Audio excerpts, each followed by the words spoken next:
I'm going to go over 4 simple strategies that will help you stay on track. Number 1, you want to anchor the identity of who you are or who you need to become. And you guys hear me talk about this a lot. So here's a good example. Don't necessarily chase the results. Act in alignment with the person who you want to be, who shows up that specific way. The non-negotiables, which I'll talk about. So ask, what would be the disciplined version of me today? What is the disciplined version of me today? Align your identity with choices for your future, not your current feelings.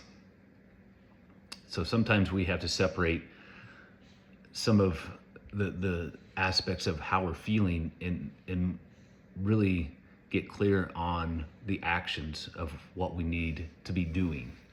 So again, anchor your identity for the future you right now and start showing up with some of those habits and actions. So that's going to get you from point A to point B. That's number 1.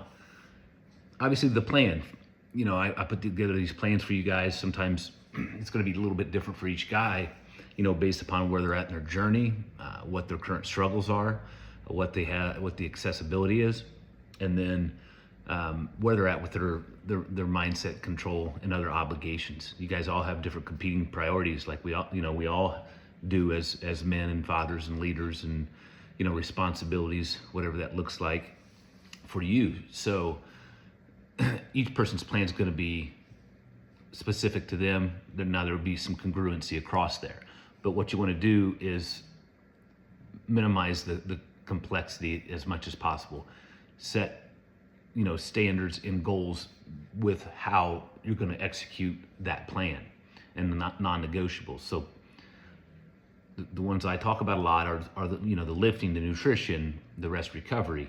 So what are your 2 or 3 non-negotiables? Make sure you build them in and follow them within that app. Example, I'm going to lift 3 days a week, non-negotiable. I'm going to hit my protein goal, non-negotiable. I'm going to get my 10K steps in, non-negotiable. Once you start building that in your routine and plan, you may have to use the calendar that's in the app to remind you, hey, that's a check off, until that check off becomes as simple as brushing your teeth, right? So you're hitting that marker point.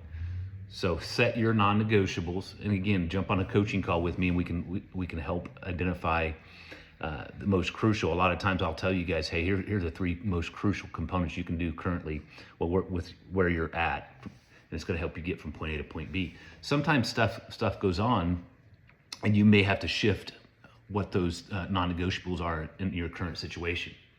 So, and that goes back to control what you can control, hit the wins you can hit. And if you can't do them all, if you can't do the ones you really enjoy doing, say if it was lifting, and you were struggling with making it to the workouts, or I have a few guys that have gone through a couple setbacks with workouts. Okay, how can I still show up and do the workout as much as possible? Because I've been there. I've over the years, I've injured multiple areas of the body. Just when you start pushing at a higher demand, even if you don't push at a high demand, sometimes what happens is you will irritate and or aggravate some of the dysfunction you have over the years. And once you start loading that dysfunction, it tells you in some format. But I have always, even with some of the injuries I had, I've had a pretty good knee injury, pretty good back injury, pretty good shoulder injury, that I really had to, step away from certain movement patterns for an extended period of time. So again, non-negotiables, what can you control instead? How can you manipulate that and still get a win? And then stack your wins.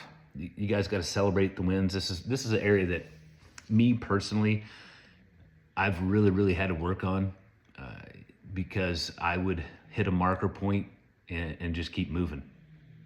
And Aaron and I used to have conversations about this a lot. We'd set specific goals within our business. We'd hit that goal, and I was already on to the next one, not recognizing it's okay to step back and celebrate the win for a second or two, or a day, or whatever that looks like, or set some component up around that.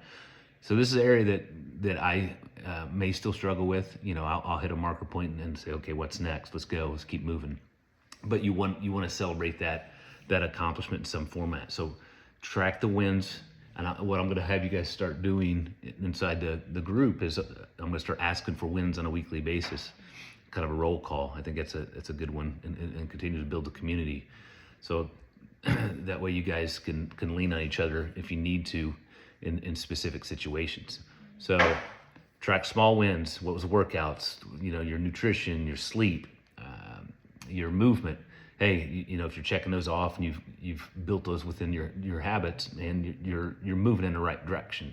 If you're not hitting those marker points, then okay, why and what's the struggle, and where is the disconnect from doing the things that are going to get you from point A to point B? We got to work through that. So again, stack the wins, celebrate the wins. Use obviously the app to kind of stack that and track that. That's what it's there for. It's going to reinforce those successful patterns. And then I talk about this a lot because it's overlooked so many times, and it's something that you may feel like you have less control over, but I would challenge you on that, and that is control your environment. What does that look like?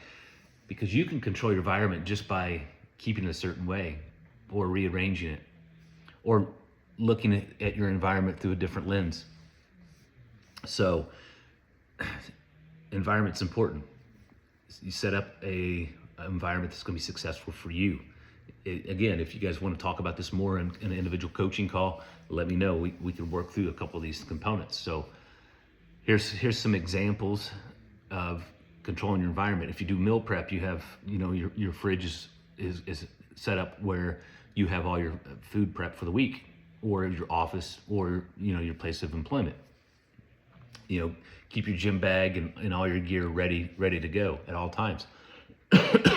That way, if you get behind, you still have access to the things you need.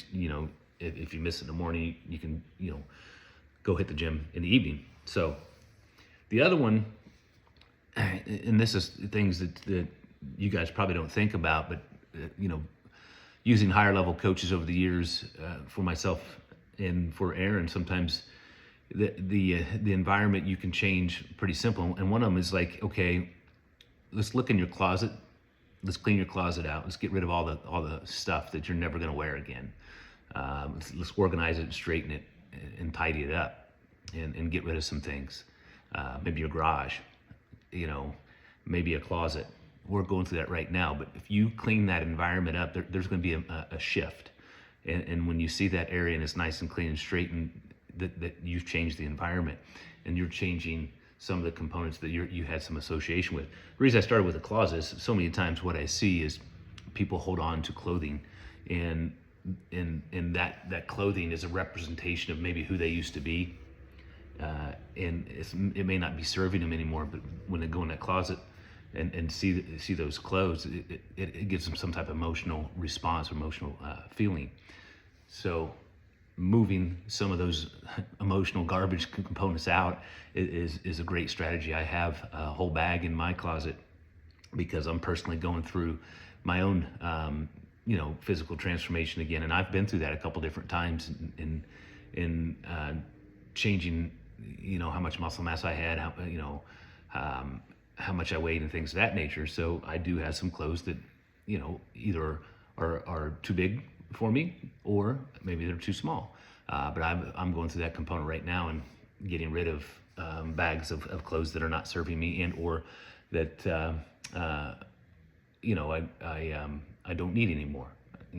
So I'm moving on from some of those things. And then surround yourself with people chasing growth. This is a big one. And it's harder to find this, specifically here in a specific community, specific routine, specific friendship. Sometimes you got to go find other communities, and this is what I want to continue to build here. But people who are winners and want to win, and are out there chasing and growing and thinking outside the box, because that's going to help you connect and understand that there are people out there doing this, and they're taken to a different frequency. So those are 4 components. I know I went a little longer than anticipated. I think they all have some validity if you dig down into them. Let me know. We can always book a coaching call that we can specifically fine tune some of these components. So go out and win, guys.